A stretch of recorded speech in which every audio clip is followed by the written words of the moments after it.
এত গরমে দুপুরবেলা বেরিয়ে পড়েছিলাম ভিডিও করার জন্য। শুধুমাত্র ভিডিও করার জন্য নয়, একে অপরের সাথে টাইম স্পেন্ড করাও বটে। তাই বাড়ির সামনে থেকে অটো ধরে চলে গেছিলাম একেবারে মধ্যমগ্রাম, কারণ আমাদের সামনের স্টেশন বলতে গেলে মধ্যমগ্রামই পড়ে। তাই মধ্যমগ্রামে গিয়ে এত গরম থেকে বাঁচার জন্য এক গ্লাস লস্যি নিয়ে নিয়েছিলাম, আর সেটাই দুজন মিলে ভাগাভাগি করে খেয়ে নিয়েছিলাম। আর তারপর ট্রেনের জন্য অপেক্ষা করতে করতে দেখি আমাদের ট্রেন চলে এসেছে। আর তারপর উঠে পড়লাম ট্রেনে। আর ট্রেনে ওঠার পরই সকলে যেটা হয়, আমার তো ভীষণভাবে ঘুম পেয়ে যায়, আর তাই পাচ্ছিল। আর কি করা যায়, আর ও সেগুলো ভিডিও করছিল। তারপর আমরা চলে গেছিলাম আমাদের ডেস্টিনেশন শোভাবাজার।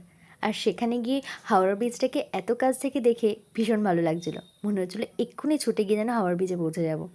আর তারপর অত গরমের মধ্যে অনেক রিলস করছিলাম, অনেক ভিডিও করছিলাম, করতে করতে ক্লান্ত হয়ে গেছিলাম, আর ভীষণ খিদে পেয়ে গেছিলো। তাই ও একটা ম্যাগি নিয়ে নিয়েছিল।